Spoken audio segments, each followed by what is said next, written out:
this is a pen name because of his job. He cannot go public under his real name. And we're being transparent about that. So he's been a friend of mine for a long time. I'm confident that he's actually an SSP veteran, and I'm going to let him start telling his story. Hello, Billy. Hi, Penny. How are you today? Doing good. You? Good. Thanks for having me on your show.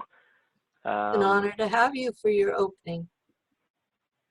So as I was preparing for this, I've been getting ready for this for the whole week because I've never actually talked about this publicly before.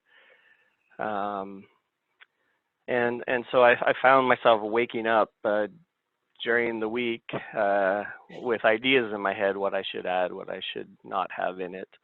And one of the things that I felt I need to mention right at the beginning is, and so for anyone who's listening to this, if they don't have this concept, they probably should stop listening right now. And the concept is that we are multi-dimensional beings of great power, but we are stuck in a mortal existence or a mortal experience. And basically what that means is that if this is all it is, so if this desk in front of me is real because I can touch it, and only the things that we can see and touch are real, then none of what we're going to talk about today makes any sense, because what we're talking about is stuff that really falls into another category. So what my goal today to talk about is my own journey of discovery that led me to learn about my SSP service.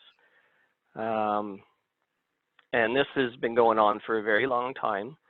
And the first part I'm going to talk about is basically the 20 years before I met you. Okay. And what I was able to figure out on my own, which wasn't very much, but it's important that you have the context of that. Okay. Okay, sorry, just get my thoughts together. Well, so I'm scatterbrained today, so I may not input a whole lot. Yeah. So the first point I want to make is that when you tell anyone of any sort of event that seems in any way supernatural, the first thing most people will do is try and talk you out of it. They try to explain it away, convince you that you imagined it or that it was just a dream. And if you insist, they say, you're crazy. And that's where you got to start. You have to start with realizing that I'm actually experiencing something, right? So if I have a real-like dream, if I feel an invisible hand touching me, or even a hug from somebody that I can't see, maybe you've actually seen an extraterrestrial sitting in an airport, or you have memories or dreams of time travel.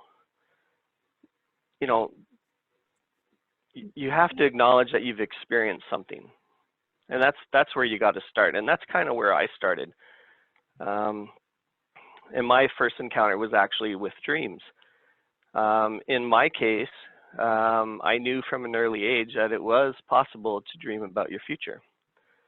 And the reason for this is I grew up hearing the story from my mom that she had dreamt of this little boy and that he smiled at her, right? Yeah. And so my sister was born, and she looked at my sister and like, no, that's not the baby. And then my next sister was born. She looked at that and no, that's not the baby. And then 5 years later, I came along and she picked me up and I smiled at her and she goes, this is the baby I dreamt about. So hearing that story when you're young, it opens your mind to the possibilities that, oh, wow, you know, my mom actually saw something that happened in the future and it actually happened.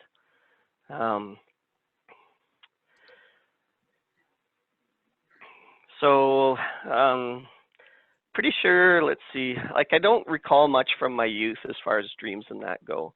There are some things that I haven't really decoded yet when I was younger. And so I'm not going to talk about stuff that I haven't figured out um, with enough satisfaction for myself at this point. But as an adult and after being married, whenever I had a dream, I would wake up and I'd either write it down or I'd tell my wife about it. And at the time, I believe that this was what was helping me to remember the dreams, was because I talked about them. Yeah, that does help. But yeah, I believe it does. But then I was listening to one of the articles that was posted in our SSP group from Mary Rodwell in a broadcast called New Humans, Past Lives, Military Abductions, and Hypnosis. And she's done research with hundreds of SSP experiencers. Mm-hmm. And from her studies and her investigation, she believes that the persistent dreams are not actually dreams. She believes they're actually memories. So, I've come to that conclusion. I've counseled probably 500 SSP veterans at this point, and most of the persistent dreams that happen over and over are flashbacks. And for most of them, getting them to make that transition from this is a recurring dream to this is a flashback of something that actually happened. That's the threshold decision that most of them are not willing to make. so they're keeping it in.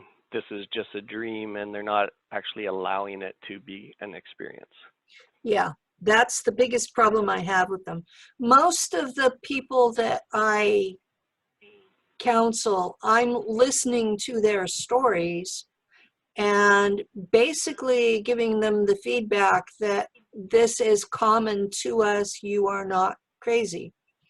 And just basically giving them a place to voice it. And most people can figure it out for themselves if they just have a sounding board.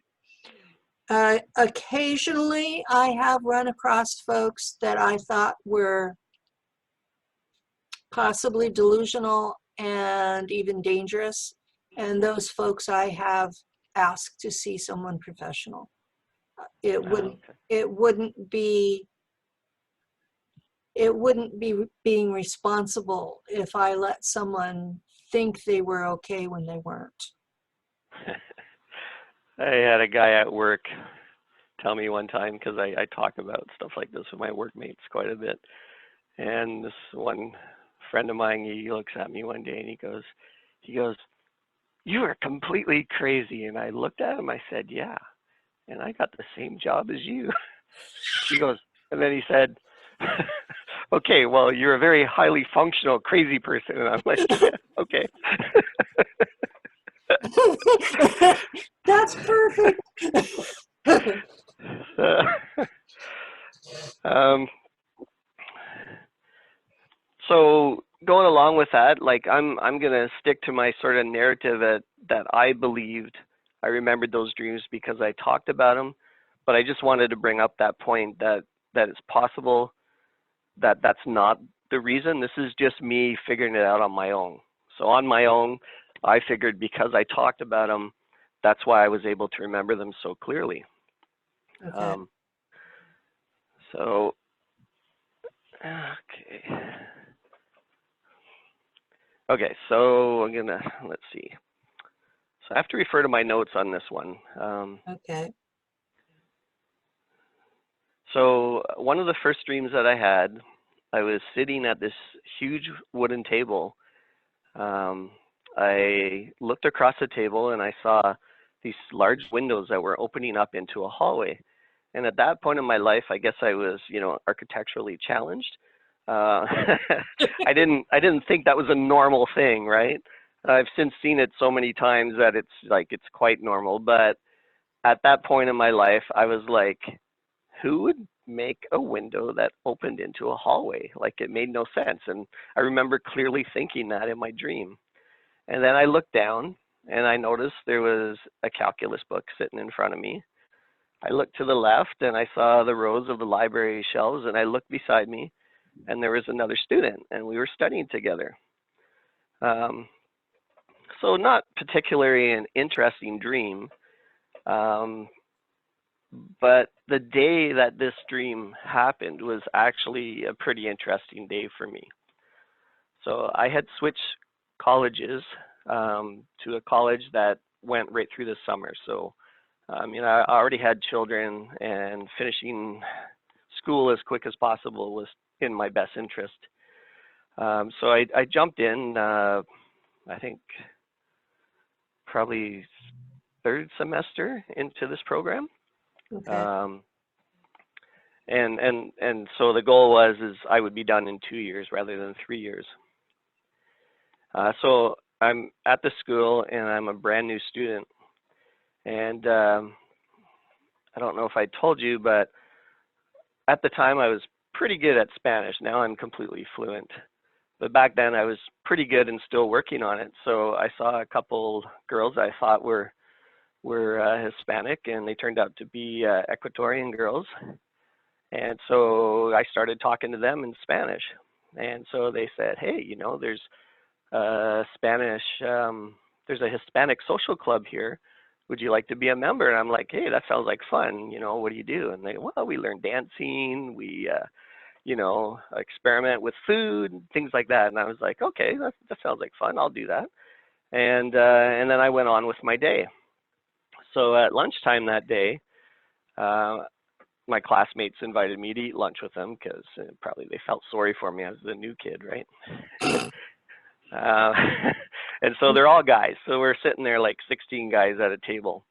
And I hadn't brought a lunch with me. So I'm kind of looking around, and there's a sub shop right in the cafeteria there. So I went off to the sub shop to get something to eat. And on the way back to the table, along come these two Ecuadorian girls. And they know me now because they met me earlier that day. So they greeted me like they would any of their friends, and they kissed me on the cheek. And Yes, so you cultural can imagine differences. all these nerdy tech guys in my class sitting there watching the new guy that just showed up, and the two cutest girls in school just gave him a kiss. And then I walked back to their table. So these guys That's a good way to didn't start know. the year. They didn't know this was a simple greeting, and I never actually told them anything about it. I just Like let it this is be, right? normal. Yeah. Yeah. But yeah, this happens to me all the time, guys. Come on now. But the significance of the story is that this day had started out with me being the new kid, and I had already earned like superstar status. That's a tongue twister. Superstar status with all my classmates, and the day was only half over. So later that day, we had a study period. One of my classmates approached me and said if I'd like to go study with him. I said, sure, but where can we study? He said, oh, I know a place with a huge table we can study at. So we went and sat down and started working on our calculus homework. At one point, I looked up, noticed the windows opening into a hallway, and thought, that's strange. Why would someone put windows looking into a hallway? I looked down and noticed I was studying calculus. I looked left and saw the rows of library shelves. I looked beside me and saw my classmate. So I dreamt and experienced exactly the same thing, exactly as it happened. And that was like the first time that I kind of woke up and said, something's going on, right? Yeah. Right? It wasn't one of these foggy deja vus. This was a clear memory of the exact same event. Like I literally experienced it twice. So When I was in college, both colleges had study rooms, and they had windows to the hallway, so the professors could go by and check to make sure that students were not making out in there. yeah, well, That's like what I they said, told I was me. well, maybe that's the reason why, but I didn't know the reason. I was architecturally challenged, so I'm much more schooled now on the ways of the world. So now that wouldn't surprise me, but back then it did. Well, So like I I would. was 17 and in college, and my work study job was to work for the math physical science professors. I was like secretary, lab assistant, all rolled into one. And I would ask them, why is there a window in the wall to the hallway for the math study room? And they said, oh, that's so the kids don't make out in there. So that was the reason. So That was it. I didn't even know that. You just told me that, So, and I'm already a senior citizen. well, this was 1974. So, Yeah. yeah, people are still people. Yeah. Well, in Canada, you're considered a senior citizen when you're 55, but you don't get all the senior discounts everywhere. Some places you do though. So Um, I would. Sorry, go a, ahead. a lot of the senior discounts here in California are based on you having gray hair. They they say 55 or 65, and I'm 64, but my partner Lou has very white hair because he's 71. And so they Oh. just assume I'm close to his age and dyeing my hair. Ah, that's awesome. It's okay. Some places it's 20% off. That makes a big deal when you're on a limited budget. It does. So, So now I have, an actual story, right, that I would tell people, and they would try to convince me that, oh, you just made it up. The way deja vu works, you just, think that it's just, it's cyclical, your brain imagines it, blah, blah, blah. And they would try to tell me this, and I'd be like, I talked about this to people. Like, I talked about this weird dream. It was in my memory. Like, I know that I actually dreamt it before it happened, and people just couldn't accept it. So, I mean, that's where it started, where they started saying, "You're crazy." So, but this for me was what actually was it a sorry, recurring go ahead. dream? Not that one. That one was a one-time dream. I woke up, I talked about it, and then it happened. So that was just a one-time dream. I do have a bunch of recurring dreams that I'm going to talk about in a little while.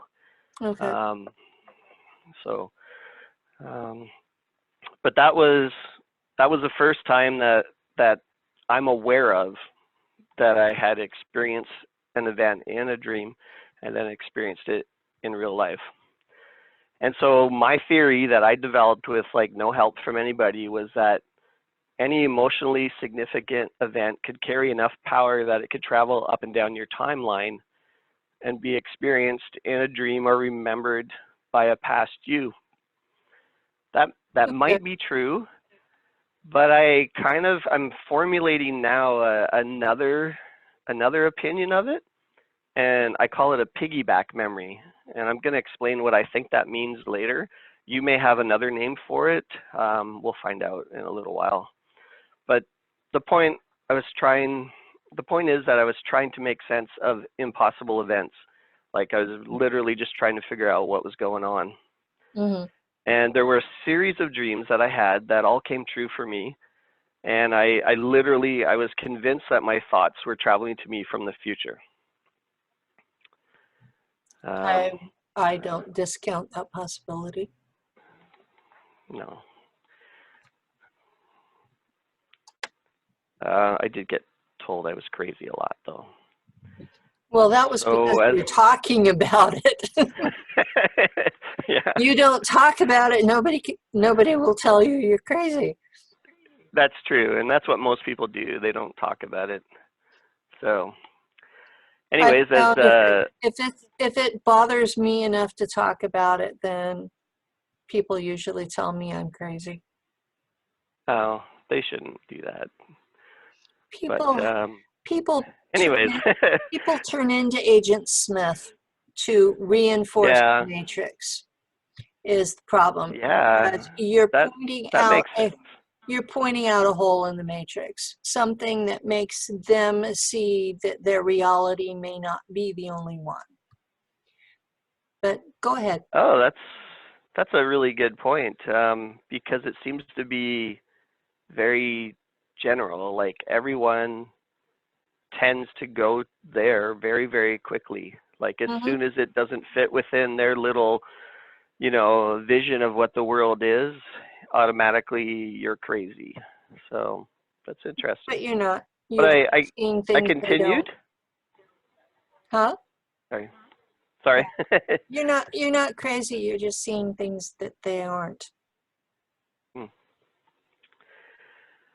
So time went on and I continued having dreams, and I got to the point where I thought, now again, this is one of those that I got to qualify because some of this could change, but I thought that I could determine a nonsense dream from a real event.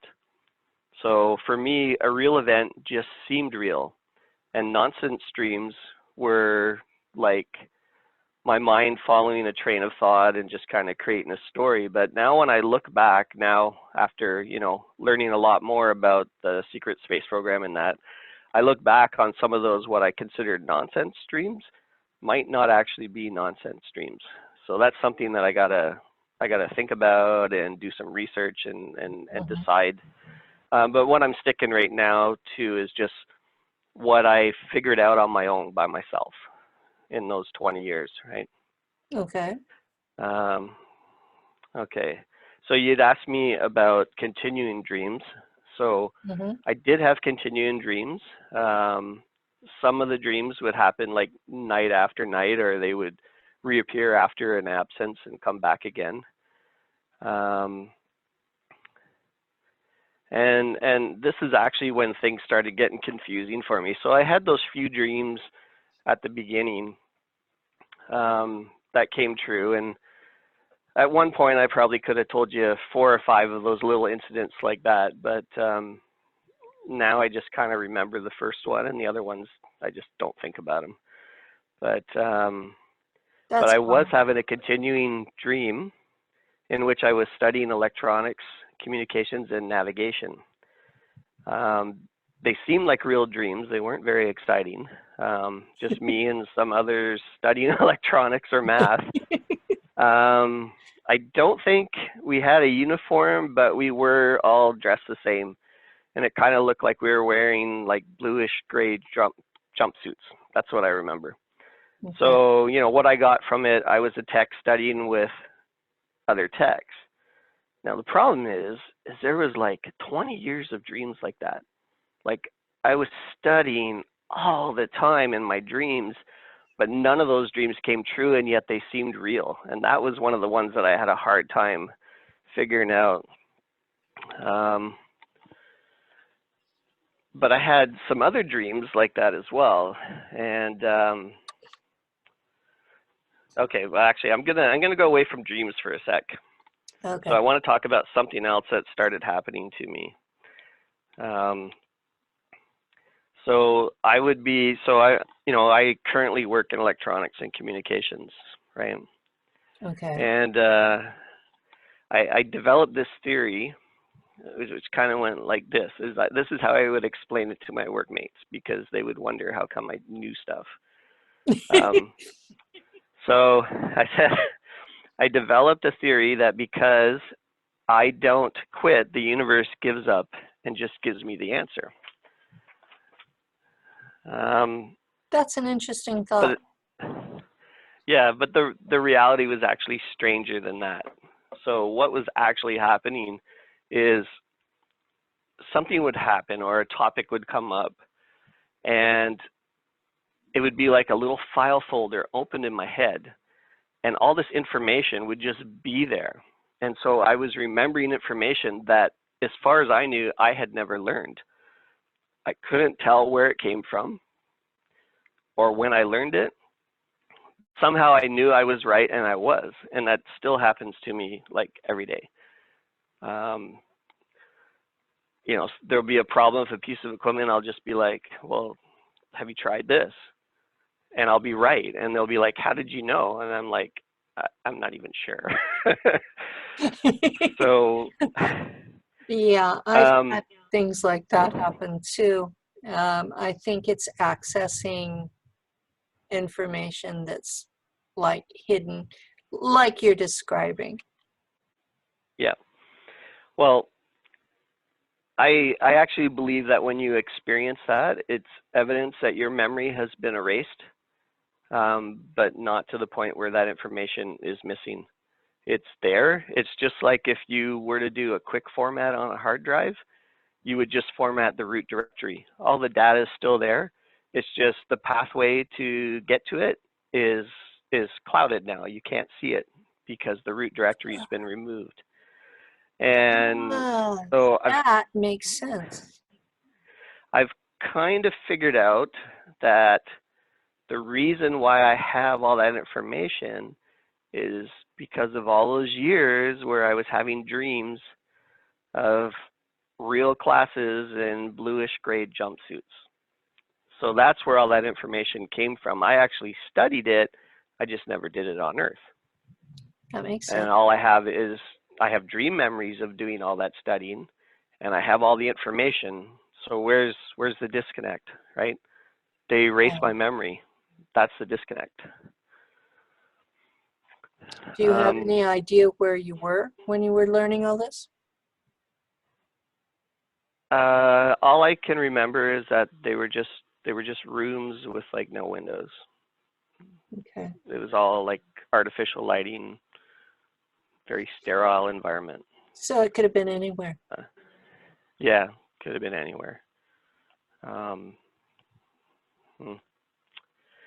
That's frustrating. So there was, what's that? That's So frustrating. yeah. So there was another thing that I found very, very confusing. So I'm talking like I'm going through like 20 years of my life right now, right? Yeah. And one of the things that confused me was I had this really sort of weird luck that was happening, right? And the best example I can give you is once I wrote something, right, in an email on a Linux-based server, right, Okay. and somebody was going to use it against me. It wasn't anything like malicious, but still it could have been embarrassing for me, like personally embarrassing. And so, you know, I had already talked to it with the supervisor and said, hey, you know, this is going on and stuff like that. And so I was like, okay, thanks for the warning. So I show up on Monday, right, ready to face the music and accept whatever my punishment was going to be. And then my supervisor says, yeah, there's not going to be any action or how do you word it? There won't be any action taken on this matter. And I kind of looked at him and I go, well, why is that? And he said, well, there's actually no evidence. And he was puzzled because he'd actually seen it, right? He said, You'd shown him, this is right? impossible. He said, this is impossible, right? Yeah. And then he gave me all these reasons why it was impossible. Like, you know, like, because you send an email, it would be in my email box. It would also be to the person I sent it to. It would also be in the server, you know, in Yeah. the files in there, and it would be on the backup. And it was in none of those places, right? Someone had And both deleted me and it him all? were sitting there going, well, what happened, right? Obviously, someone had deleted it at all. Yes, but it wasn't the sort of thing that there was no record at all. Like there was nothing. And this guy was he was a computer programmer, so he could. I don't know if he could have done it, but I'm pretty sure he wouldn't have. You know, like he might have been able to do it, but it still would have left something. You know, like Yeah, you know there's how you see always a on Star ghost trail. Trek when somebody alters it, there's always a trail, right? Yeah. There's always a way to find it. Well, there was nothing. There's nothing at all. Another time I was being audited, and it was the kind of audit that, you know, could end up costing you a few $1,000s. But at that point in my life, that would have ruined me financially. And I was a little bit concerned about it. But the next thing that happened is I got an email, right? And I got a letter from them, and it wasn't a demand for payment. It was a nice letter from the auditors apologizing, saying that they had overlooked some data in the system and that everything was fine and no further action would be taken. And it was signed by somebody that had a name that was somewhat related to my name. And I'm just like, that's really weird. And so on that one, I just thought, well, maybe because he recognized my name, he decided to give me a break, you know, like, hey, you know, we're from the same clan, I'll help you out. But I don't know. Like, these are just weird things that happened. I So, had an event like that. My second husband's ex-wife was involved with a drug dealer. So the IRS went back on her, found my husband, came forward on him, found me, and I was working self-employed. So they were de facto accusing me of being involved with drugs, which I was not. And wow. so they audited me for 3 years, which is the maximum they can do under the law. And I kept meticulous records of my self-employment. And I hired an accountant. That's what you do with IRS. You get an Yeah. accountant instead of a lawyer. And I presented him with the whole thing, the books I kept, the basic, you know, the box that had all the receipts by month, and the appointment book that I used, and just gave it to him. And he met with their people and showed them the originals and gave them copies. You don't ever give them the originals or you're Yeah. F. But about 3 months later, I got this printed apology letter from the IRS. It was like, Wow. nobody ever apologized. The IRS doesn't apologize to anybody, but they did. No, isn't that nice? Yeah, it was. I mean, yes, But lady, I you're hadn't, innocent. yeah. But the thing is, I don't think I was. Really? Like, I'm pretty sure that I should have owed them some money or something. And I had no accountant, and Oh my you God. know, I had no lawyers or anything like that. I was just like literally waiting for them to come back and say, you owe us this much money. And then I was going to try to figure out what to do at that point. But instead of that happening, I got a nice apology letter. So they somehow got information that I never gave them and said everything was okay. And that's why you know, like I was grateful that it happened, but why did it happen, right? That's what you don't know. So you got to believe when stuff like that's happening, that you got to be able to believe in supernatural events, like something other than what we experience day to day in this solid mortal world is happening. Otherwise, how could you explain things like that? Like, I can't. I have no explanation. And I got another story. It's actually it's a more recent one, and it's a perfect example of the kind of stuff that just happens to me all the time. So I was traveling to a course with a bunch of my workmates, and so you know, my company's paid for the tickets and everything. And I noticed that the flight attendants at the ticket counter were laughing and giggling, and next thing you know, they're calling my name over the PA. So I go over to the counter, and they said, "Looks like we can't board you on the plane." And I was like, "No, I have to be on this plane. I've got a course starting tomorrow. Like, I have to be there, right?" And they said, "Well, we'll see what we can do." But a little while later, they called me up again, and we're sorry, we can't put you on this flight, but don't worry, you will be compensated. So I was, resigned to my fate, and I said, okay, what do you mean I didn't even pay for these tickets? They said it doesn't matter who paid for them. The compensation is for you. It's for the inconvenience. And so I'm like, okay, well, how does that work? And they said, just give us your home address. So I gave them my home address, and a little while later they said, good news, we got you on the next flight an hour from now. So you will be getting there today. I'm like, cool, So I arrived just an hour after everyone else did, and everything worked out okay. Good. So 2 weeks into the course, I get an urgent message from my wife.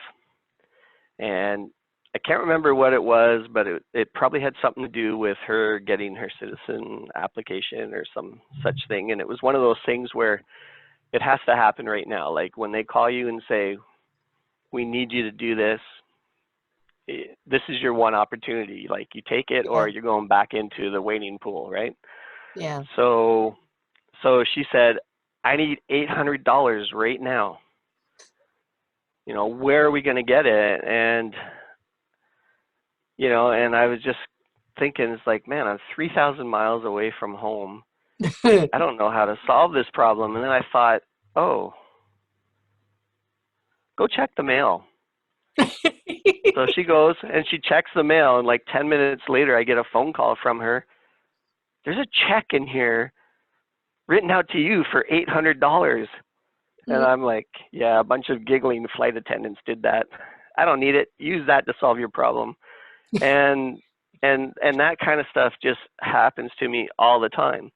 And so you kind of wonder, is like, I kind of felt like somebody's looking out for me, but who would really care enough about me to actually do that? You know what I mean? Yeah. So either I got a guardian angel or there's something else going on. So You've got a this is handler that basically, likes you. yes. Yeah. My handler doesn't like me. So, Well, yeah, well, with your reputation and what you've been able to do and stuff, I think they should be scared of you, actually. So. me? I'm just a disabled old granny.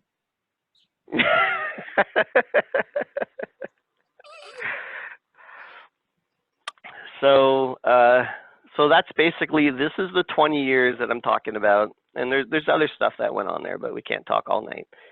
But just imagine, so I've got 20 years of dreams, 20 years of wondering why some of them never happened, 20 years of strange events that worked to my advantage, 20 years of some dreams that came true, and some that I'm still waiting to come true. Wow. 20 years of telling somebody, hey, I can dream my own future. Deja vu is you experiencing your future in a dream and then experiencing it in real life. And 20 years of being told I'm crazy. And that's when I met you. So I didn't figure out very much. I told you you didn't sound crazy to me. Yeah. So you remember that? You remember the first time we started talking? I remember bits and pieces of it. Most of what I do with counseling people, I don't remember the details, which is fine because, I don't need to remember all that. And I certainly don't need to mix it into my own story like some other people out there are doing. Point.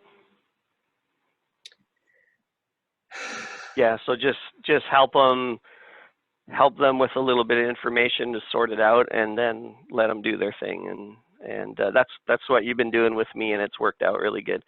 And we'll I'm not going to talk a little bit more about that. I'm not going to tell you what you're remembering, because I don't know. There are too many programs out there that you could possibly have been involved with, and I don't even know what they all are. So how could I tell you what you've been in? Yeah. And I make a policy of not reading people psychically. So I used to, and kept getting, the proper term for it is courted. Mm. And I still, because people cord with me from listening to my interviews, I still have to go through and remove all the cords. So Oh, it's an energetic connection that basically drains me. And so I have to work at not doing that and work at removing the cording that other people have done. So probably unaware that they're doing it. most of them are completely unaware. So it's not like it's something that they're doing on purpose. It's just at an energetic level that they connect to me, and just Mm-hmm. over time it's like over time it's like a psychic body that's being covered in ropes, and it keeps you trapped. And Okay. so a lot, the people that are out there doing readings for a living, they're removing the cords almost daily. Some of them that I know are doing it several times a day. So it's psychic hygiene. Yeah, it sounds like the story of the child that it grows up being told every day you're a certain way, you're a certain way, you're a certain way, and they can't change that because they can only see themselves the way that everyone else has forced them to see themselves.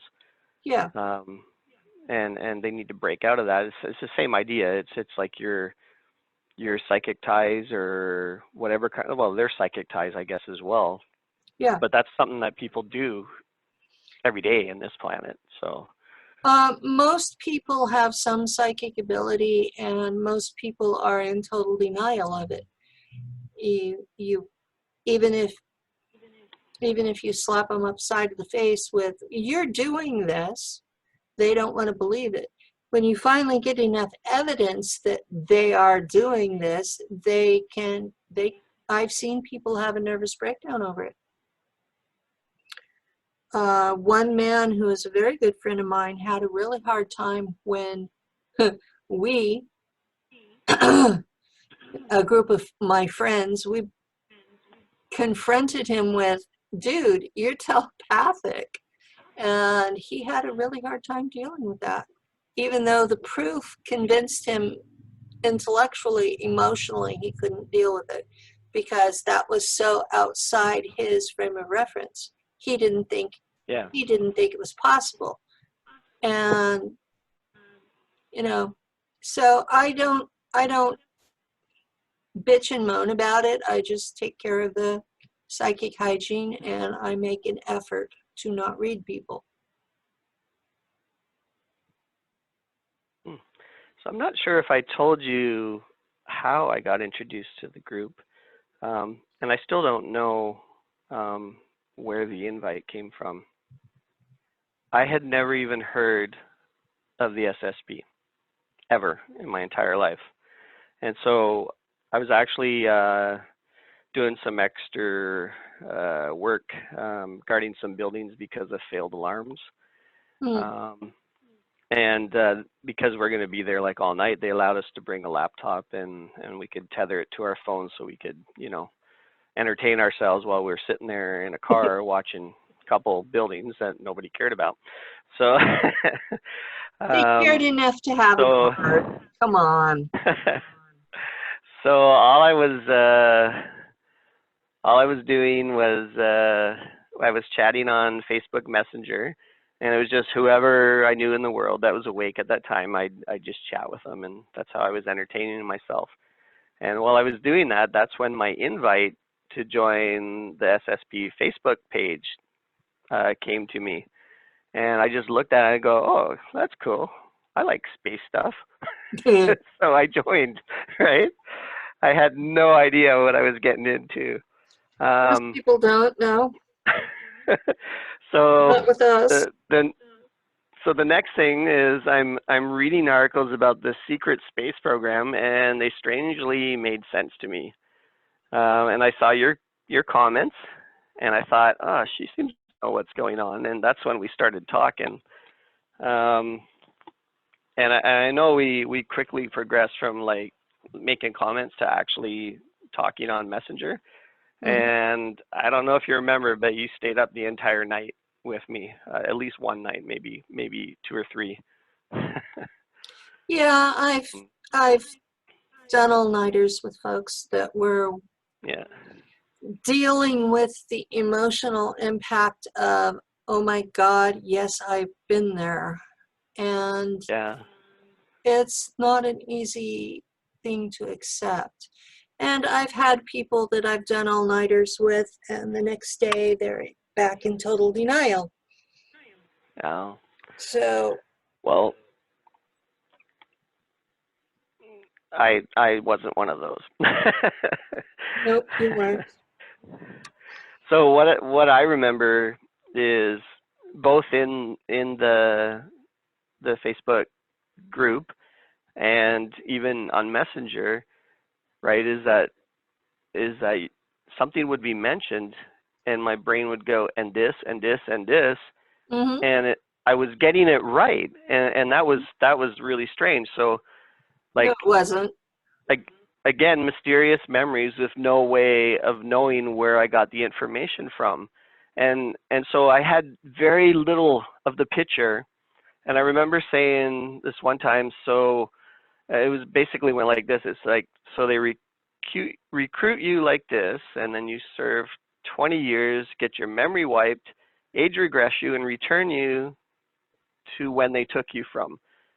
Mm-hmm. And I didn't know that, right? I just inferred that from a couple things that people were talking about, and and it was Well, right. And that it's not always 20 years, but yeah. I haven't actually figured out the timeline. I think mine might actually be more like 25.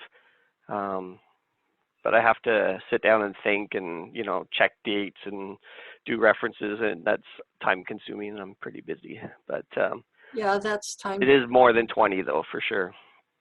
Uh, Um, well, for me, one of the big shocks was the realization you can be taken more than once. You can be taken more than once in the same night. yeah, Uh, that I, I don't think that's happened to me, but I am concerned about it because I don't really want to do that.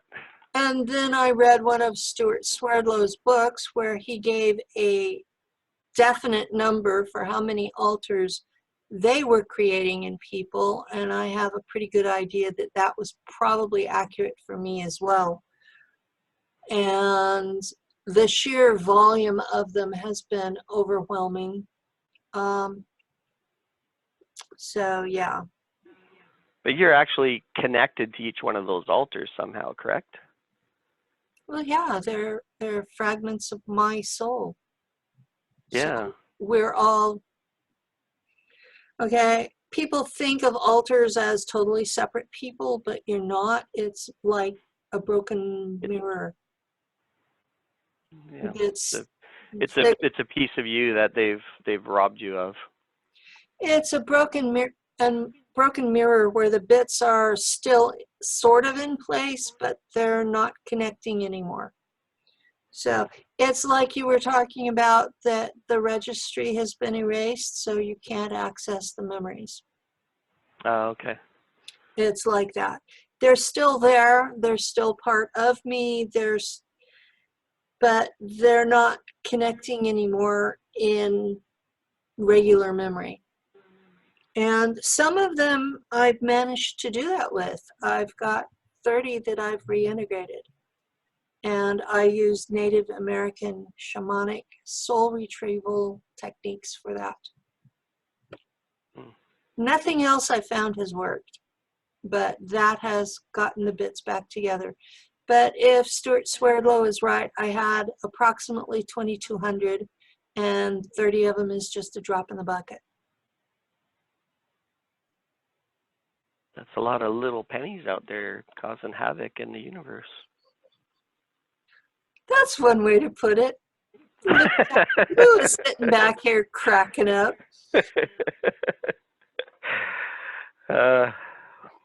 Yeah, it is. I don't know if they were my alters, I would send them a message to go ahead and mess stuff up.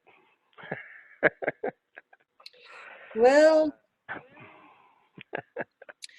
I have found in the reintegration that only one of my alters has an ethical compass.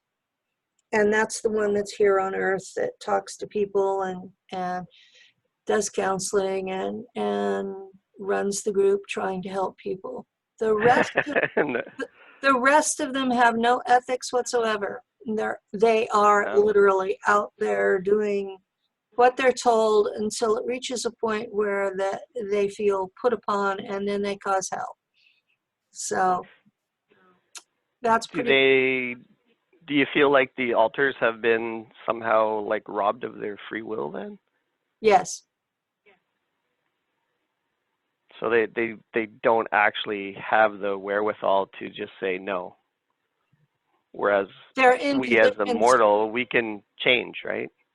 They're in positions where they have no choices whatsoever. And the ones I'm aware of are in bodies that have chips in their brain, where that if they go off the farm too far, they will be exploded.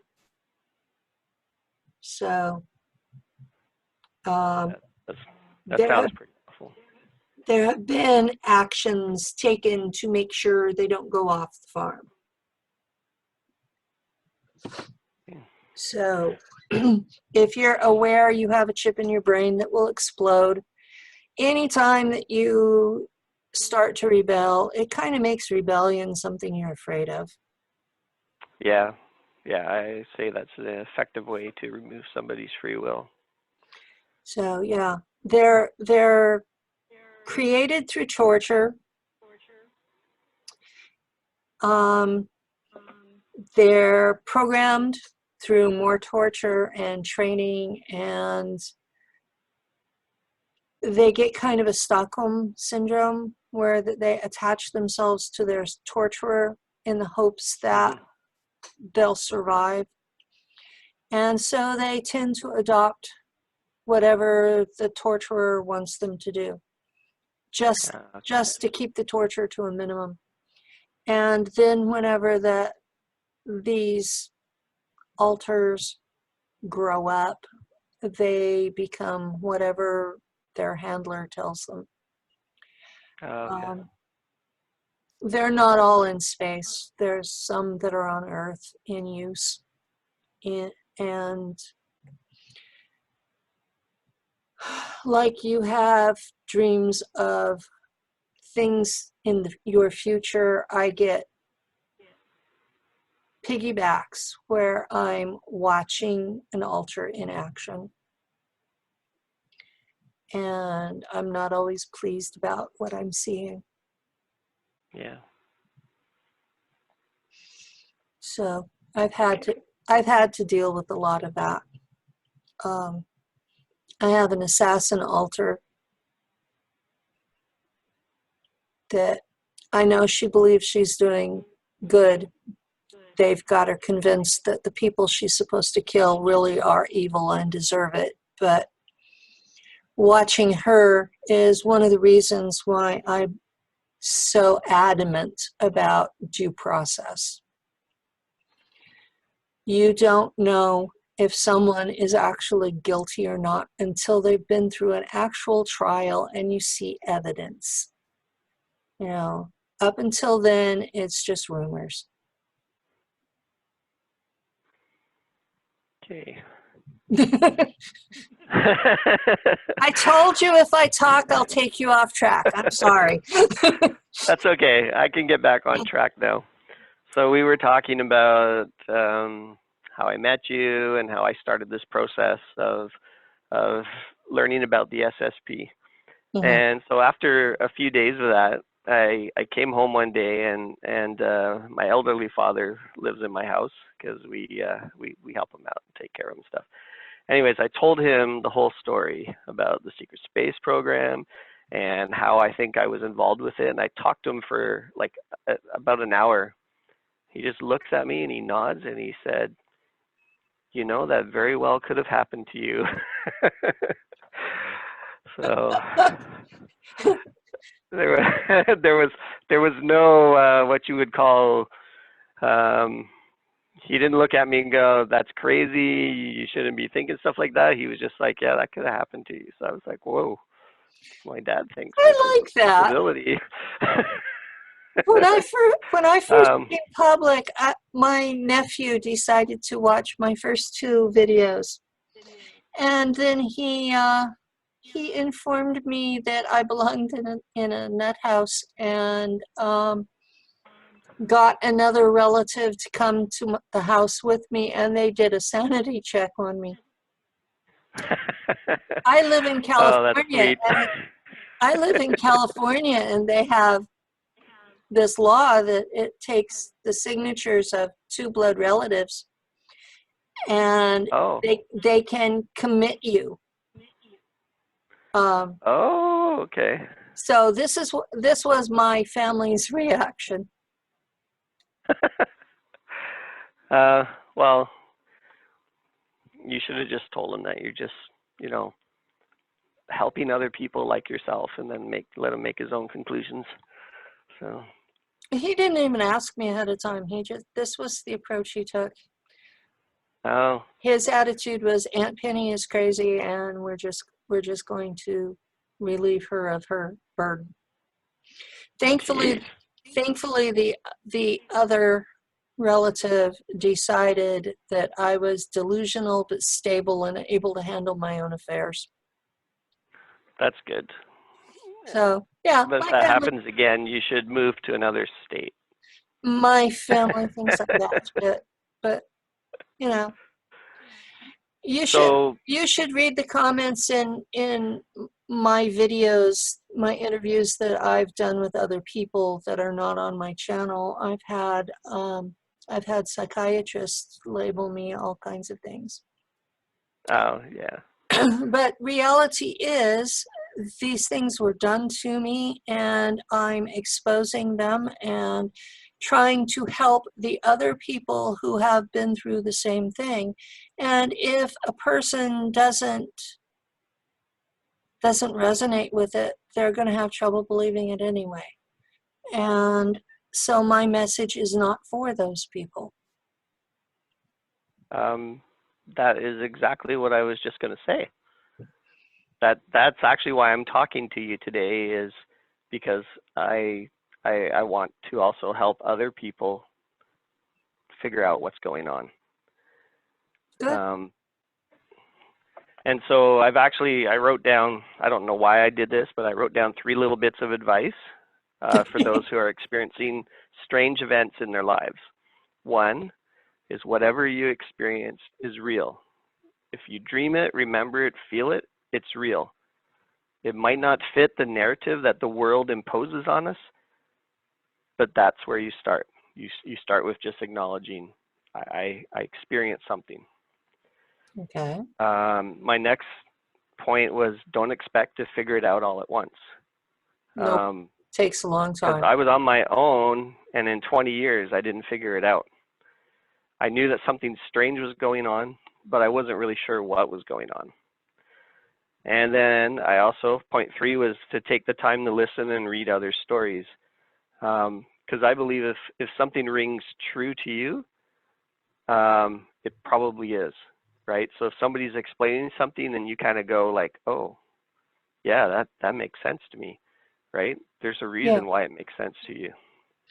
Well, I Um, did get I did get a lot of the memories back out in one lump, but they were in German instead of English, and my Earth Alter speaks German like a small child, and missed most of the details. So it took me 3 years to get it sorted out enough that I could talk about it, figure out what had gone on. And that was with getting the memories back. So people that don't have that, they're trying to make sense without even having all the puzzle pieces. And that's really, really hard. Yeah. I even have an example of point number 3. Sure. So do you remember the video that you just did with Kevin Estrella? Yeah, And he talked about those beings who visited him. the Punty. And then it occurred to me, it's like, wow, you know, something similar has been happening to me my whole life. And it's so natural, I never really thought about it, right? And it's a perfect example, but so I'm gonna, so ever since I can remember, I've often felt like a hand on my head or my shoulder. And I never thought anything of it. Like I knew there was a hand there, but there was physically nothing there that I could see, right? But yet I could feel, you know, somebody's touching my head. And yet there was nobody there that I was, you know, able to see.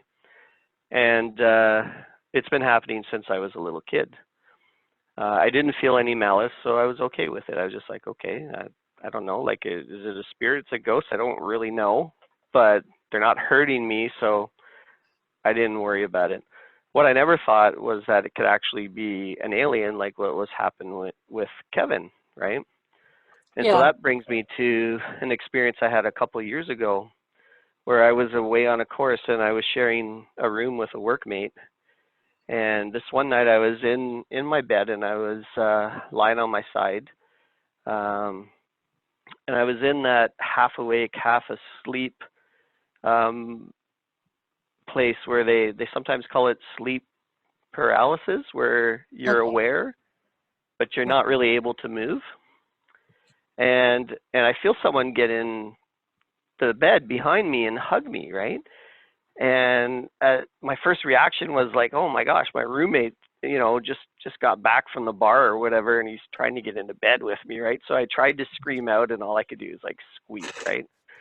And then I realized is like, oh, this is definitely a woman behind me, right? She was hugging Okay. me, and I could feel her body against me, right? So I was like, oh, this is a woman, right? And so I mustered all the will I could, and I managed to grab onto her hand, and I held it tightly against my chest so she couldn't leave, right? And then I struggled to get the words out because I'm still in this kind of like sleep paralysis. How do you say that? Paralysis. Thank you. I'm not even going to try again. Anyways, so I said, "Who are you?" And she moved close and put her ear near my ear, her mouth near my ear, and she just said Miranda. So her name was Miranda. Um, and it was just a nice hug. I don't know why I needed a hug at that time or whatever, but that was just one of those things that Kevin made me realize, okay, that just wasn't something I imagined. Something actually happened there. And that's where people got to start. They got to acknowledge that there are things happening that we can't see or touch with, well, I mean, I touched her in this case, um, but you know, in a lot of cases we can't, you know, we can't go, there it is right there. It's just, it's not there. Um, and there's, I mean, somebody appears in your room, gives you a hug, and then leaves. You have no proof. You just have an experience. Oh. Yeah. Most of this stuff, there is no proof possible because you have an experience and there's no physical anything. There's no photographs. There's no camera. It's just something that happened. And when you describe it, there's People always, try to tell me I dreamt it. Yeah, there's always people who, even if you had photographs, they would say it was CGI. Yeah, that's true. I've Well, I've started deleting people from the group when they start yelling fake. oh, Seriously, I'm fed up with it. yeah. One of our rules is that you cannot demand proof of each other because so much of this is experience and there is no way to prove. And yet when you share a photograph or a video, you have 20 people screaming fake. And it's, Yeah. guys, no. You give me a reason why it's not valid or you shut up. So now I've been in the group for like 4 years. I've had plenty of time to think about all the dreams I had and figure out, okay, what was going on? How did this happen? Um, and so you know how I was mysteriously invited to the SSP? How? I actually think it was SSP younger me that invited me to this group. Could have been. And this goes along with this whole like all these weird things that happened in my life. I actually feel that I was in a position to either break the rules or was given permission to do stuff that I'm pretty sure they don't allow you to normally do. Um, Well, in our group, the first year, we were a regular private group where people could apply. We're now a secret group where you have to be invited. So, yeah, but I wasn't actually looking to join any group. I didn't even know there was such a thing as Facebook groups. Like I, ah, I I'd never been in one before. This was my first oh, Facebook group ever. So I had no then you get concept of me as groups. an admin. All I did was Messenger. That's all I did. I did Messenger and I I put pictures up there and videos for our extended family to see, and that was it. I didn't know anything else. I didn't even play games on Facebook. I I knew that existed, but I never used it. Um, so um, so now what I'd like to do is talk about what I understand of my story so far. Okay. So um,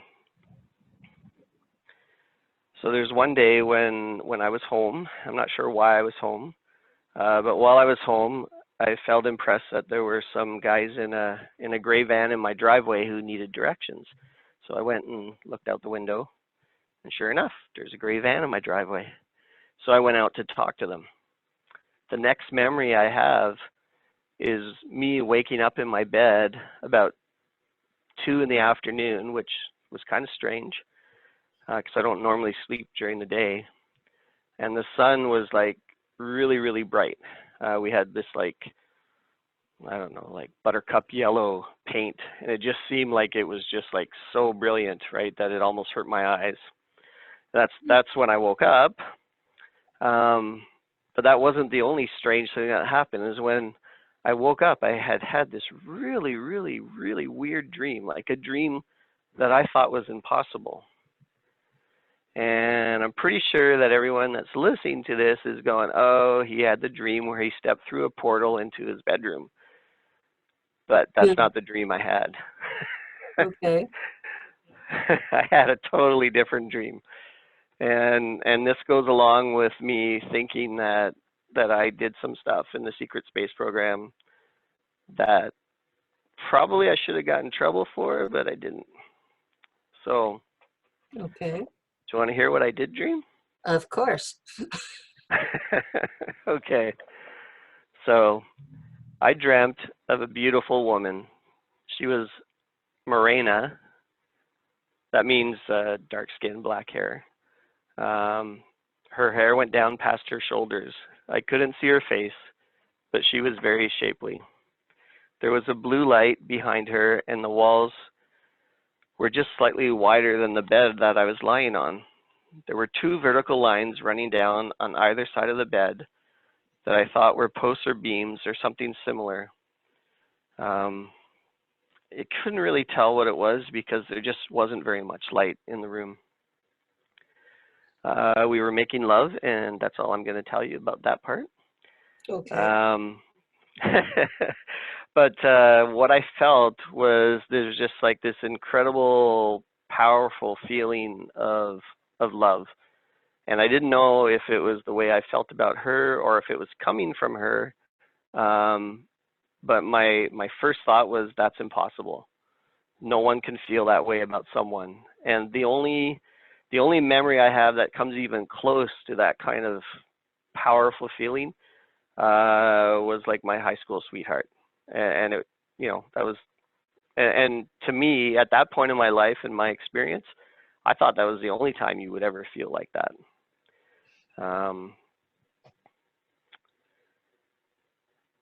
And of course, I mean, I was already married, so I thought, well, that's impossible as well. Like, there's no way that's going to happen. I'm married already.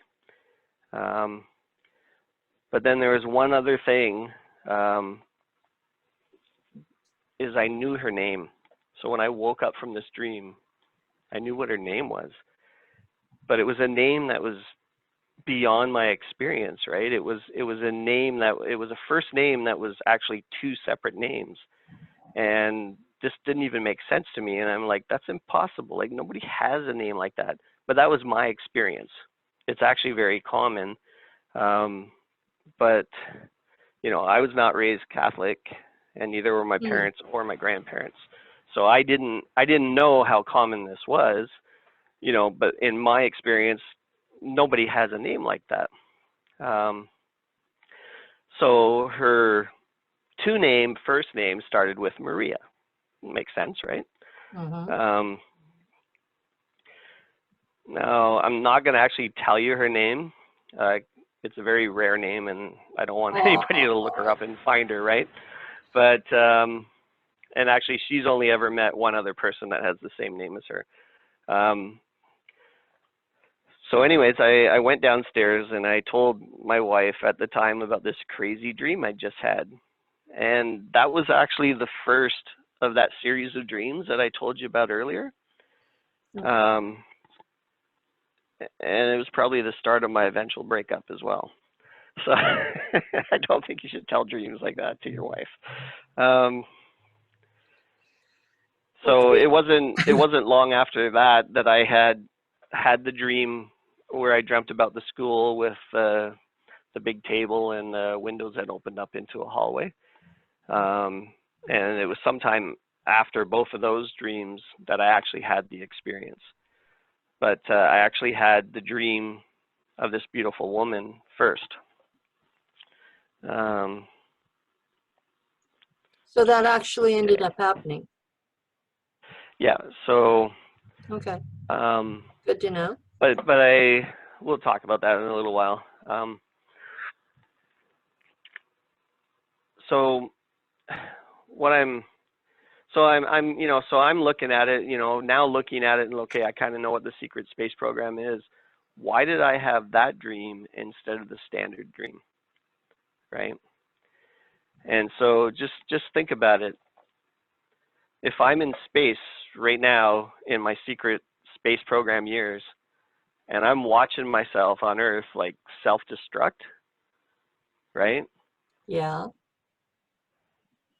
If If there's something I can do about it, I would. If you have access right? to that. What's that? If you have access to information about your Earth self. True. But I think I must have had, because it's the only explanation that works. Okay. Because nobody else would have implanted that dream that I can think of, unless my previous theory is correct, that it's just emotional energy traveling through time, right? But I more likely accept the bleed over memory as how I got that, or the piggyback memory, which I'm going to talk about a little bit more. So what I actually think I did is I think that I actually kept track of my own life and more or less, interfered with my earth life when I could and when it was to my eventual advantage, right? Okay. So I think the dream was implanted by me or by somebody who was a very good friend of mine and just was doing me a favor in the secret space program. And I think the reason why is because secret space program me knew what a living hell I was going to go through for the next 20 years. Mm. And wanted me to have a reason to keep going. And that dream was like a promise that there was something good in my future. And sometimes that was the only thing that kept me going, because I had felt this powerful love, and my heart was looking for it. But I had 3 little kids that I had to raise, and Yeah. so, anyways, let's jump ahead 16 years, right? I'm still remembering that dream. It hasn't happened yet. I'm not even sure if it is going to happen. I'm single. My kids are more or less growing up, and I'm still looking for it, right? Yeah. So during this time, that's when I was having dreams come true and stuff. And there was one dream or series of dreams that kept happening. So this is very similar to the studying dreams that I was having that never Okay. happened. But this one was a little stranger because I was dreaming of being a missionary for my church, but I was 40 years old. And I was like, the church doesn't send out 40-year-olds on missions.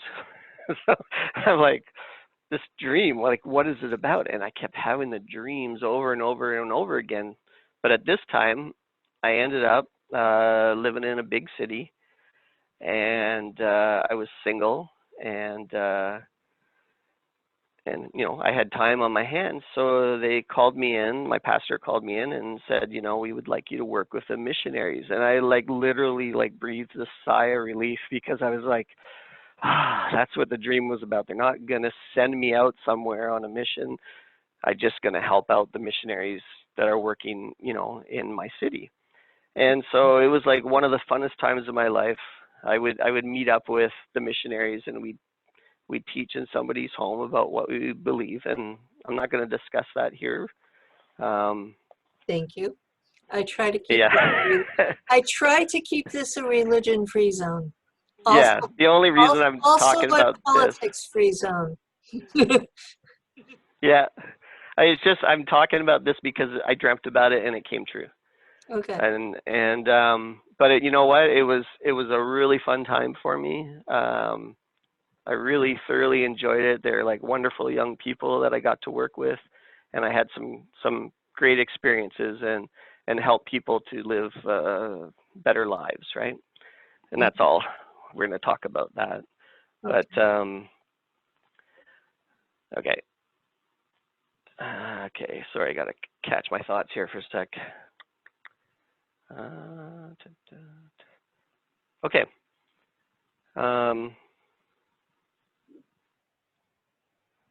So I don't even we're talking about the piggyback memory, right? So I've already accepted the fact that most of my dreams are what we call bleed over from my SSP service Okay. into my earth life as memories. So I get that, I understand that. But at the same time, if I'm looking at if I had the ability and the technology to actually get inside my head on earth me while I was in the SSP and kind of experience, maybe he was kind of looking in at me as I'm living my life. And that's why I was getting these dreams of doing missionary work, because he had actually been keeping an eye on me and oh, look at him. He's, he's doing this, he's doing that. And so the memories became my memories as SSP me, and they also bled over with my other memories that I was getting from my SSP service. So because that's why I'm convinced that I was watching my own life. So I was working in the SSP, but watching my earth life at the same time. And that's why I was seeing things happen in my future, because it was a bleed over memory from SSP who already lived that. Does that make sense at all? It makes sense if your altar there has that capability. My altars there don't, but I have that capability from here. So there's no reason to see why one of yours wouldn't. Okay. Okay, now back to that first dream I had. So do you know what blood studies are? Yeah. Okay. So for a while I was going to blood studies at pharmaceutical companies where they would give you a pill, and then they would take your blood every like 15 minutes, then every hour, then every 4 hours. And it was simply because in order to sell the drugs in Canada, they had to be tested in Canada. Most of these drugs had already been tested elsewhere. They already knew what the side effects were going to be, if any. But it was just something that had to be done, and it paid a lot of money. It paid So a I lot was of doing that. money. It paid a lot of money because it incorporates a lot of risk. Maybe, I don't know. I don't do it anymore. Good. um, Good. I had one scary experience where I thought the guy doing the research was a total whack job, and I was just like, I quit halfway through. I'm like, this guy is like changing his study on the fly. It's like, I don't want to be here. So Yeah. yeah, but anyways, while I was at these studies, I had been using a website because I was single, right? So I was using a website called SinglesNet, so I could talk to and meet local women to date. And it wasn't really going the way I wanted. I wasn't finding, that feeling that my heart was looking for, right? Yeah. And then all of a sudden one day this thought just popped into my head. Why are you looking just in your city? Broaden your horizons. Look anywhere in the world. It was just like somebody just like put the idea in my head, just boom. So I'm like I didn't even know that this was like a worldwide website, right? Like I had no Ah, concept of that. I mean, back then it was still kind of a new thing. I mean, now you can't even trust them, but back then they were actual legitimate dating websites. So I said, oh, okay, well, let's start looking around. So I'm on there and I'm looking at, profiles from China, and there's all these beautiful, single women in China who are looking for husbands, right? And so all these guys crowd around my computer, and some of them are writing down the girl's contact information, then going off to their computer and trying to talk to them, and we're just kind of flipping through. So it was like 5 guys at the study, flipping through these profiles, which I guess none of us knew that was even a thing at that point, right? So they were all very curious. And then we opened, so every once in a while, one of the ones from the Philippines would open up, right? So yeah. they were just kind of mixed in with the Chinese ones. And, so we're just going and we're looking, and, we lost a few guys who wrote down some contact information and went and got on their computers. And then this one profile popped up and I saw this picture. And this girl was like, had every feature that I had ever found attractive in a woman ever in my entire life. Was like, they were all there in her face, right? And so like I slammed my laptop shut and I said, sorry guys, this one's for me, right? And then I went off to a corner somewhere so I could message her. So I hadn't even read her profile yet. I just saw her picture and I was like, wow, this is the one, right? And so Mm-hmm. I went over, sat in the corner, read her profile, saw that she was from the same faith as me, and I thought, oh, that's a nice coincidence. And I messaged her. But what I didn't know, and I didn't actually find out till years later when we were telling our story, was that at this very same time that the thought popped into my head, you should broaden your horizons, look elsewhere. Yeah. she had a series of like events happen that made her create the profile. She didn't even know it was a dating profile. A Really? friend of hers had been chatting with a Filipino celebrity, and she was like, "Hey, I wanna chat with you on Skype. Let's talk on Skype." And her friend was like messaging her and saying, "No, I can't." And, "Well, why can't you?" "Oh, I'm talking to this celebrity." And so she was like, well, what do you mean? How are you talking to a celebrity?" And so her friend said, "Well, I went on this site and I created a profile." And she was like, "Oh, I'd like to talk to a celebrity. I'm gonna go create a profile." So she went on the site and created a profile. She didn't even know what for. she just she just went on the site. She's like, "I want to talk to a celebrity." She created a profile, and I was one of the few, like the first few people that messaged her. So she literally created her profile at the same time that I got that message, broaden your horizons. Um, okay, now I gotta find out where I am. You got to find your place in your notes. Check my notes.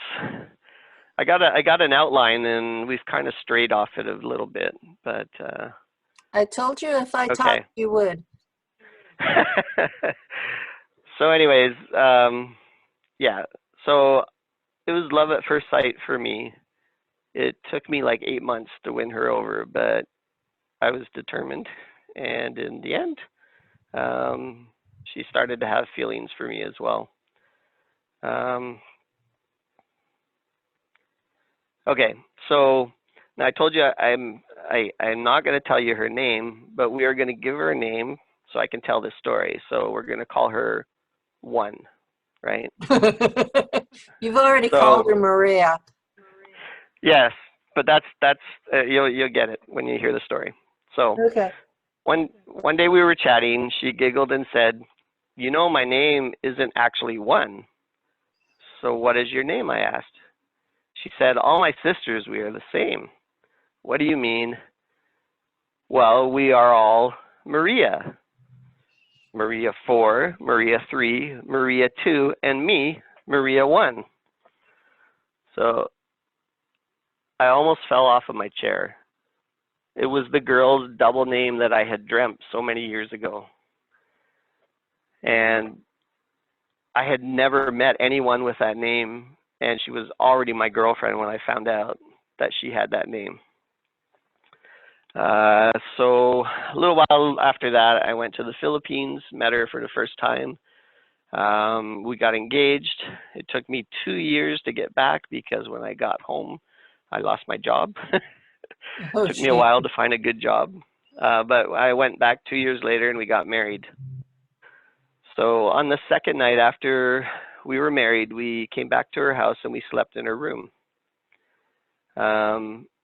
That night, I looked up at her profile in the blue light coming from the window behind her. It used to be an outside window, but she had added an extra section to her house, and there was actually a bathroom there now. So to have privacy, they had put blue Mac tack over the window, and so it was the bathroom light shining through the blue Mac tack that was putting the light into her bedroom. And so now I'm having the dream in reality. So I remembered how I felt in the dream, and this was the feeling that I had been looking for, right?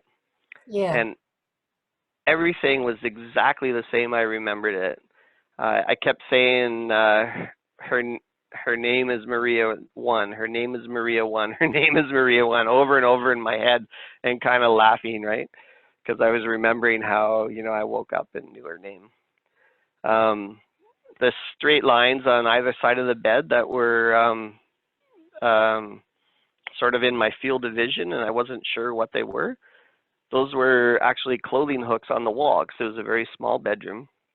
And on one side was my tuxedo, and it was a thick suit bag, and it was sticking out from the wall, and that created the one line that I thought was like a post or something. And then the line on the other side was one of those square hanging closets. it was a little farther back, but it was also hanging off of the wall on just a hook. And it was creating this other visual line, in my field of vision. And so the dream that I had 16 years ago actually came true. And when I tell people about this, is like, I tell them I experienced the best moment of my life twice, once in a dream and once for real. So when I look at all that, I've come to the conclusion that probably at great peril to myself and my friends, I chose to interfere with my earth life to make it better. And then I kind of go, well, if you could, why wouldn't you, right? But then I have to imagine what it was like, right? So I imagine what it was like that first day at the SSP, right? So I go out to the van, I get recruited. Now I don't remember anything from the van to the dream, right? But I'm just kind of guessing what it would be like. I've been on enough business trips, I will call them, to know what happens. So, so I imagine, I'm in a room going to a briefing with some other recruits, and they give this spiel about what you can and can't do. And then halfway through, some very excited and angry person comes into the room and pulls me out. And they start questioning me about what I did, right? And they're like, how did your return dream end up being a dream of your future wife? And I'd just be looking at them going, what are you talking about, right? And I'm sure they would be like interrogating me, but I know nothing. I don't know what you're talking about, right? Like, I know nothing about it. And then this other guy comes in, and this would be the temporal guardian. So he comes in, calls my interrogator to the side, and they speak in hushed whispers for a while. And then the temporal guardian comes and sits down across the table from me, looks at me, and goes, time travel can be tricky. It can be. We have reviewed your records, and it appears you will have done some interesting things to help yourself in your earth life. Unfortunately, or fortunately, it would be worse to stop you. So, yeah, just talk to me about anything you want to do, and I'll help you out. So, yeah, that's the, and I could totally see myself doing that. That just sounds like me. Now, it may have been an experiment as well, right? I could have been allowed to do that as an experiment. Maybe they wanted to see what would happen if we, actually helped out, Earth you while you're serving in the SSP. Well, that's been one of the biggest beefs of the veterans in the group, is that we are so messed with in this life that we're not allowed. Most of us are barely making a living. A lot of us are homeless. Yeah. I have been homeless in the past. I'm not now, thank God. But it's a lot of us, it's like we have opportunities that are deliberately dangled in front of us and then yanked away. And it's frustrating as hell. Which even gives me more reason to believe, because I could see that disaster, like, just like, hopelessness of a life. Like, without certain events happening the way they did, and without that dream, I'm pretty sure I would not have made it. Like, I wouldn't have had the life that I had. That dream made a big difference for me. And all these little events that happened along the way, they all made a big difference for me. So, you know, maybe it wasn't me in the SSP, but then what was it? Yeah. You know, I have a guardian angel or something, which is possible. I mean, like, what was the name of those people that Kevin The was Ponte. talking about? Yeah, like they sound like they actually care about people and they try to help them out. So, you Yeah. know, but in any case, whether I did it myself or it was some other being that did it for me, there's a lot of things that happened to make my life where it is right now, right? And I'm happy with my life. Like I'm very, very happy and content. And yes, I had to suffer through a lot of crap to get here. But once you arrive at a life that you actually enjoy, you know, it's almost worth going through the crap to get there. Although, you know, I don't know. I kind of, yeah. I don't know. Mine's Um, been a nightmare, and I'm at a point now where things are relatively reasonable.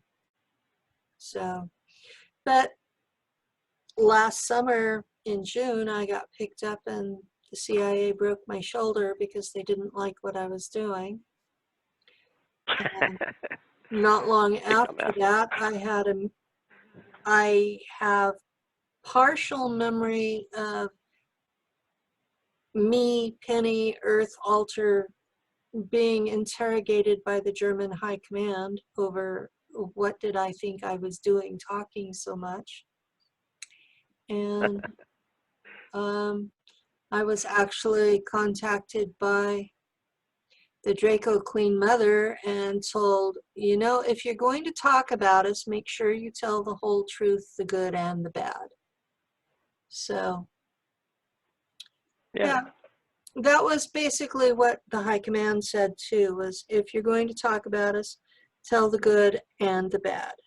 Don't give a one-sided story. I I have a feeling that there's a lot more like beings and humans that are working in the SSP who are more sympathetic and who would like to see things change. I think where we're stuck is actually, you know, like the rules that have been put in place that nobody on earth is willing to, you know, to break the silence and willing to I actually reveal this is what we're doing, and that has got to happen. And I don't even think it's the SSP that's causing this problem. I think it's us.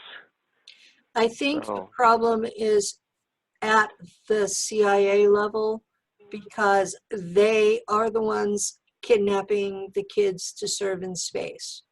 And that is still a capital offense. They are, that's kidnapping and trafficking. mhm, And they use sexual abuse as part of the mind fracture process. So those are capital offenses as they stand right now.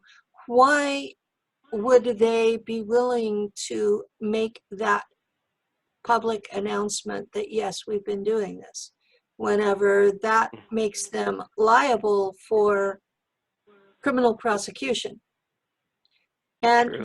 that's the big thing that the public doesn't want to hear. They don't want to hear that the American government is complicit in capital offenses. Although there's enough folks out there now believing it that we might get some progress going. But the CIA will never willingly divulge. So Mhm. true disclosure of everything going on out there will never happen. Well, Tomas that, Alvin, the founder of the SSP group, said 4 years ago that, well, I'm paraphrasing because I can't remember his exact wording, but he said that what they would do is they would make a lot of noise about a new program, which they have, the Space Force, And Mhm. they would bring all of our technology out as in primitive stages as new discoveries. And we've been watching that happen for the last 4 years. And that eventually they will present it all as absolutely brand spanking new, and they'll just cover up the last 70 years and us. The only real problem that they will have is explaining the 10 million humans that are on Mars. That will be fun trying to explain that. Uh-huh. I could help them out with that. I would just say, well, there was a breakaway civilization we didn't know about. Done. And that they all speak German. Right. Everybody start taking German lessons now. Yeah. So yeah. Oh, This he said that, and I've been watching it go down just exactly like he predicted it. yeah. Well, still sounds like progress for me, because I would really like to move to a world where we actually have the advantage of some of these technologies for our use. And I would it'd be like nice to see that. I would like to see the technology come back to Earth and be free, not be in the hands of the bankers. Oh, yeah. That We, would be an important point, because if you have technology, and I've used it, so I know it exists. There's technology that can completely fix anything wrong with you, either genetically or acquired. Anything. And it takes, they knock you out for it, so you're not even awake, but you're in a tank for 2 weeks max. mhm. Some things are even less. Yeah, most things are less, but that's 2 weeks max. You're in a tank. You come out and you're 25 and healthy. I wouldn't mind that. You know, can you imagine if the bankers had their hands on that? Yeah, that's not going to work for. It would only be, Nothing will change. it would only be the elite that would have it, and the rest of us would be damned to die. Yeah, and they would just live forever, Mm-hmm. and we would be their slave force. Pretty much. So it cannot Yeah. come back and be in their hands. It has to be public for all of us, or Free for not at everyone. all. Well, I mean, we have to get rid of money, I guess. I mean, that's I don't. Do they use currency in outer space? Because we never got paid for any of our service. I never got paid either. I Yeah. understand that there is some means of trade, an equivalency, it's credits, but I'm not sure what the equivalency would be. Hmm. I know the Draco Empire charges taxes in kind. So whatever it is you're producing, you give them a percentage of whatever that is. It's not the gold value, it's not dollars, it's what you've produced, whether it's wheat or beer or clothes or whatever. So, and the Oh, elites have been paying that tax as long as there've been humans.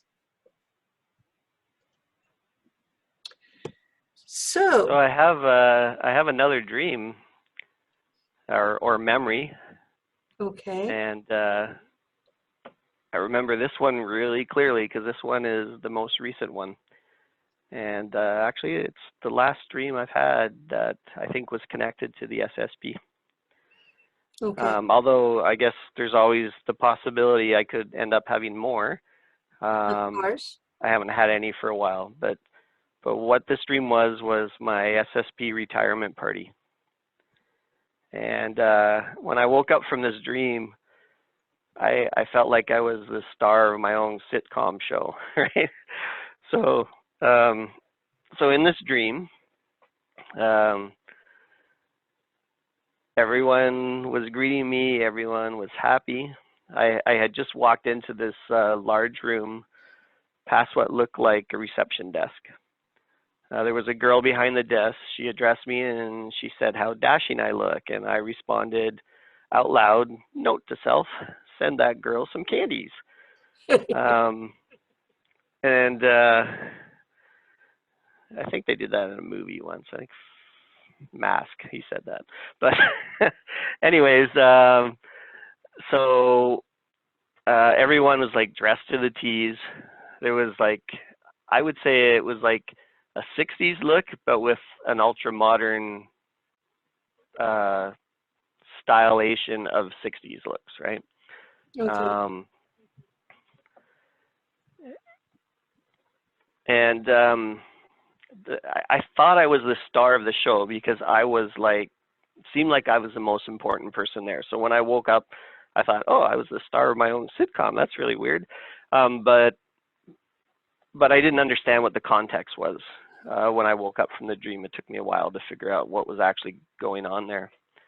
So there was a lot of tables, were kind of like stainless steel picnic tables, but they had built-in seats to them, so they were like one-piece tables. Okay. And I was just like, I was, talking to people. We were cracking jokes and, just chit-chatting and having some fun. And then eventually I sat down at a table, and the table I sat down at was like full of beautiful women in very sexy clothing.